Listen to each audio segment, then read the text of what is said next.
జంట జలాశయాల నుంచి భారీగా నీటిని విడుదల చేయడంతో హైదరాబాద్లో మూసీ నది ఉధృతంగా ప్రవహిస్తోంది. చాదర్ఘాట్, మూసారాంబాగ్ బ్రిడ్జ్లు నీటిలో మునిగిపోయాయి.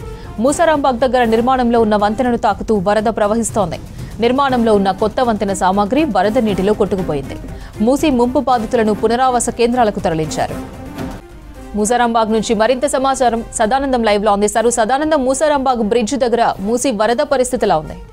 మూసీ ఉగ్రరూపం స్టిల్ కంటిన్యూ అవుతూనే ఉంది. సో పైన ఎగువన ఉన్నటువంటి జంట జలాశయాల నుంచి ఎట్ ప్రెసెంట్ ఆల్మోస్ట్ 25,000 క్యూసెక్ల వరద నీరు కిందికి వస్తూ ఉంది. సో దీంతో మూసారాంబాగ్ దగ్గర పూర్తిగా భారీగా వరద నీరు కనిపిస్తుంది. మనకేదో గోదావరి, కృష్ణా నది ఉన్నట్లు ఇక్కడైతే కనిపిస్తుంది. ఎట్ ప్రెసెంట్ మనం చూడొచ్చు, ఇక్కడ మూసారాంబాగ్ వద్ద ఒక బ్రిడ్జ్ కన్స్ట్రక్షన్ చేస్తున్నారు. సో కొత్తగా అక్కడికి ఇక్కడికి ఇటు అలీకేఫ్ నుంచి మూసారాంబాగ్ వైపు వెళ్ళడానికి ఒక బ్రిడ్జ్ కన్స్ట్రక్షన్ చేస్తున్నారు. సో ఆ బ్రిడ్జ్ కన్స్ట్రక్షన్ చేస్తుంటే దానికి పెట్టిన సెంటరింగ్ సంబంధించిన మెటీరియల్ అంతా కూడా పూర్తిగా వరదలో కొట్టుకుపోయింది. మెటీరియల్ అంతా కూడా పాడైపోయింది. అంత హెవీ ఫ్లో వచ్చింది. ఇంత మనం సెంటరింగ్ వర్క్ ఎంత గట్టిగా పెడతారో, ఎట్లా పెడతారో మనకు తెలుసు కదా. సో అది కూడా పూర్తిగా కొట్టకపోయిందంటే ఎంత హెవీగా ఈ ఫ్లడ్ వస్తుంది అనేది చూసుకోవచ్చు. సో ఇది ఒక్కటే కాదు, ఈ చుట్టుపక్కల ప్రాంతాల్లో పూర్తిగా ఎవరైతే ఇటు ఆనుకొని ఉంటాయో, మూసీకి ఆనుకొని ఉంటారో వాళ్ళ ఇళ్లలోకి పూర్తిగా వర్షం నీళ్లు వచ్చి చేరడంతో ఇబ్బందులు పడుతున్నారు. వాళ్ళందరినీ కూడా బయటికి తీస్తూ వాళ్ళందరినీ రెస్క్యూ చేస్తూ డిఆర్ఎఫ్ టీమ్స్, హైడ్రా వాళ్ళు రెస్క్యూ చేస్తే బయట జిహెచ్ఎంసీ అధికారులు పునరావాస కేంద్రాల్లో పెట్టి వాళ్ళందరికీ కూడా ఫుడ్ అందిస్తున్నారు. సో మనం చూస్తున్నాం కదా, ఇవన్నీ మూసీకి ఆనుకొని ఉంటాయి. ఇక్కడ చికెన్ షాప్ కానీ ఇవన్నీ ప్రస్తుతం మనం ఇది ఒకటి చూస్తున్నాం కదా, ఇది రేకుల షెడ్ వేసి దీనిలో చికెన్ మార్కెట్ నడిపిస్తున్నారు. సో ఇది పూర్తిగా దీనిలోకి వాటర్ వెళ్ళిపోయాయి. అందులో ఉన్న కోళ్ళు అవన్నీ నిన్న నైట్ కొట్టుకుపోయాయి.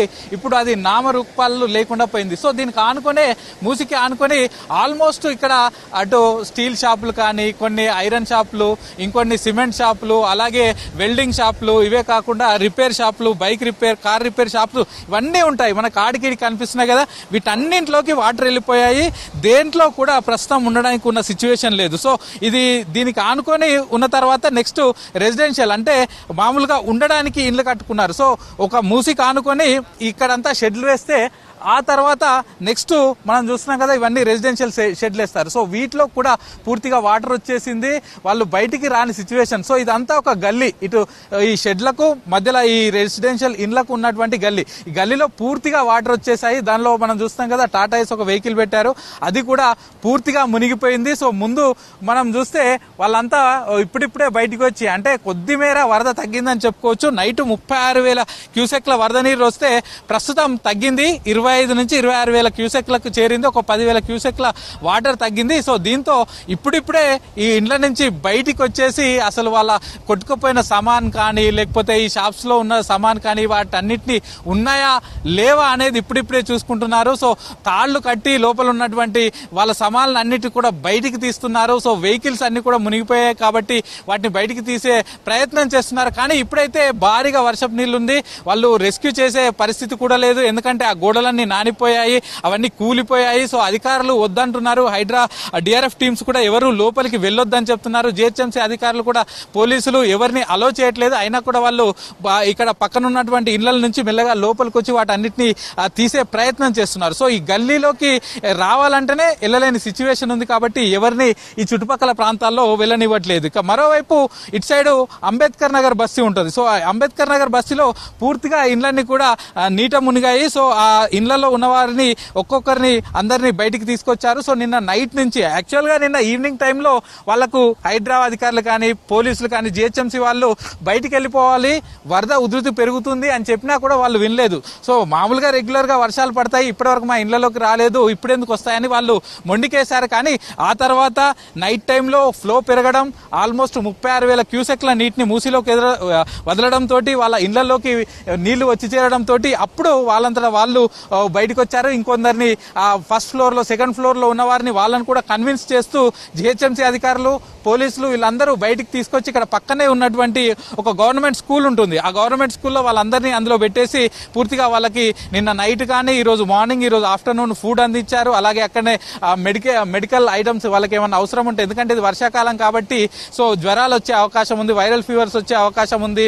సో ఇదంతా బ్యాడ్ వాటర్, సో ఎక్కడెక్కడి నుంచో వస్తుంది. ఈ వాటర్ లో నానిన అదంతా ఇదంతా వాళ్ళకి ఇబ్బంది అయ్యే అవకాశాలు ఉంది కాబట్టి మెడికల్ క్యాంప్స్ కూడా ఏర్పాటు చేశారు. సో ఇక్కడ ఉన్న వాళ్ళకి ఎలాంటి ఇబ్బందులు లేకుండా అటు జిహెచ్ఎంసీ అధికారులు, అటు లోకల్ స్థానిక ఎమ్మెల్యే కానీ లేకపోతే హైడ్రా టీమ్స్, పోలీసులు వీళ్ళందరూ కూడా వీళ్ళకు ఉన్న వారికి ఎలాంటి ఇబ్బంది లేకుండా చూసుకుంటున్నారు. కానీ స్టిల్ ఇంకా ఇంకొందరు ఇళ్లకి వెళ్ళి బయటికి రావట్లేదు. ఫస్ట్ ఫ్లోర్ లో, సెకండ్ ఫ్లోర్ లో ఉన్న వాళ్ళు బయటికి రావట్లేదని చెప్పి వాళ్ళని కన్విన్స్ చేస్తూ తీసుకొస్తున్నారు. సో ఈ ప్రస్తుతం మనం చూస్తున్నటువంటి ఇదంతా అంబేద్కర్ నగర్ బస్తీ అంటారు. సో దీనిలో లోపలికి వెళ్ళడానికి కూడా ఇబ్బందిగా ఉంటే హైడ్రా డిఆర్ఎఫ్ టీమ్స్ కు సంబంధించిన బోట్స్ తీసుకొచ్చి ఆ బోట్స్ ద్వారా వాళ్ళందరినీ రెస్క్యూ చేసి వాళ్ళని ఇక్కడి నుంచి ఎవాక్యుయేట్ చేశారు. సో ముందు మనం చూస్తే ఇదంతా ఇప్పుడు ముసరాంబాగ్ సంబంధించిన మూసి, ఈ మూసి ఎంత ఉగ్ర రూపంగా వస్తుందో చూడొచ్చు. సో ఈ ముసరాంబాగ్ కి అవతల సైడ్, అటు సైడు అక్కడికి ఇక్కడికి మూసికి ఆనుకొని ఒక రిటైనింగ్ వాల్ ఉండేది. సో ఆ రిటైనింగ్ వాల్ పైనుంచి వాటర్ వస్తున్నాయి. సో ఆ రిటైనింగ్ వాల్కు ఆనుకొని బస్సులు, కార్లు, వెహికల్ అన్ని పార్క్ చేసుకుంటారు. సో అవన్నీ పూర్తిగా నీటిలో మునిగిపోయాయి. మనకు ఒక్కొక్కటి కనిపిస్తున్నాయి కదా, ఆ బస్సులు ఆల్మోస్ట్ మునిగిపోయాయి. ఆ తర్వాత అక్కడ ఉన్న సఫారీ కార్లు కానీ, అటు సైడ్ పెట్టిన కార్లు, చిన్న చిన్న కార్లు అయితే ప్రస్తుతానికి కనబడట్లేదు. ఇవే కాకుండా కార్లే కాకుండా కిందికి ఇంకొంచెం ముందుకు వస్తే జేసీబీ కూడా మునిగిపోయింది. ఆ తర్వాత డీసీఎం కూడా కొట్టుకొచ్చి ఆ కింద పడిపోయింది. అంటే ఎంత హెవీ ఫ్లడ్ వచ్చిందో వీటిని చూస్తే మనకు అర్థం చేసుకోవచ్చు. సో యాక్చువల్ గా నిన్న నైట్ హెవీగా వచ్చింది 36,000 క్యూసెక్స్. వీటితో పాటు హుసేన్ సాగర్ నుంచి కూడా ఒక 2,000 క్యూసెక్ల వరకు వాటర్ వస్తుంది. సో ఆ వాటర్ ను కూడా పూర్తిగా ఇక్కడి నుంచి వస్తుంది, గోల్నాక దగ్గర కలుస్తుంది. హుసేన్ సాగర్ నుంచి అటు అశోక్ నగర్, అలాగే దోమలగూడ, అంబర్పేట్, గోల్నాక దగ్గర వచ్చి మూసీలో కలుస్తుంది. సో ఆ వాటర్ కూడా వీటికి యాడ్ అయ్యి టువార్డ్స్ నాగోల్ సైడ్ పోతూ ఉంటాయి. అంటే నిన్న నైట్ ఆల్మోస్ట్ ఒకేసారి 38,000 క్యూసెక్ల వాటర్ ని రిలీజ్ చేశారు. సో ఈ సీజన్ మొత్తంలో ఇదే హైయెస్ట్ అని చెప్పుకోవచ్చు. సో లాస్ట్ టైం వర్షం పడ్డప్పుడు ఈ సీజన్ లోనే 12,000 క్యూసెక్ల వరకు వాటర్ రిలీజ్ చేశారు. అది జంట జలాశయాలు రెండు కలుపుకొని అదే హైయెస్ట్ అనుకున్నాం. కానీ ఇప్పుడు ఒకేసారి 38,000 క్యూసెక్ల వాటర్ రిలీజ్ చేయడంతో అది ఆల్మోస్ట్ 3 టైమ్స్. దీంతో ఒకేసారి ఇక్కడ ఉన్న ఇళ్లలోకి వాటర్ రావడం, అలాగే పబ్లిక్ ఇబ్బందులు పడడం, ఇదంతా కూడా ఒక ప్రత్యేక స్పెషల్ సిచ్యువేషన్ వచ్చిందని చెప్పుకోవచ్చు. సో ఎట్ ప్రజెంట్ అయితే నిన్న నైట్ నుంచి ఇప్పుడు మార్నింగ్ నుంచి ఇప్పటి వరకు కొంత మేర ఫ్లో అయితే తగ్గింది. సో 38,000 నుంచి ప్రస్తుతానికి ఒక 25,000-26,000 వరకు క్యూసెక్ల వరకు వర్షపు నీరు వచ్చి చేరింది. సో ప్రస్తుతానికైతే మొత్తం ఈ వరదనైతే తగ్గలేదు, కానీ కొద్ది మేర తగ్గింది. కానీ 26,000 క్యూసెక్ల వరద నీరు అనేది కూడా హెవీ అంటూ అధికారులు చెప్తున్నారు. ఎవరు కూడా ఈ మూసి పరివాహక ప్రాంతాల్లోకి రాకూడదు. ఎందుకంటే జియాగూడ, పురాణాపూల్, చాదర్ఘాట్, ప్రస్తుతం మనం ఉన్న ముసరాంబాగ్, ముందున్న నాగోల్, ఈ అన్ని ప్రాంతాల్లో ఇటు మూసికి సంబంధించి ఆనుకునే గుడిసెలేసుకొని ఉన్నారు, ఇండ్లు కట్టుకొని ఉన్నారు. కాబట్టి వాళ్ళు ఎవరు తమ ఇండ్లలోకి వెళ్ళడానికి ఇప్పుడే ప్రయత్నాలు చేయొద్దు.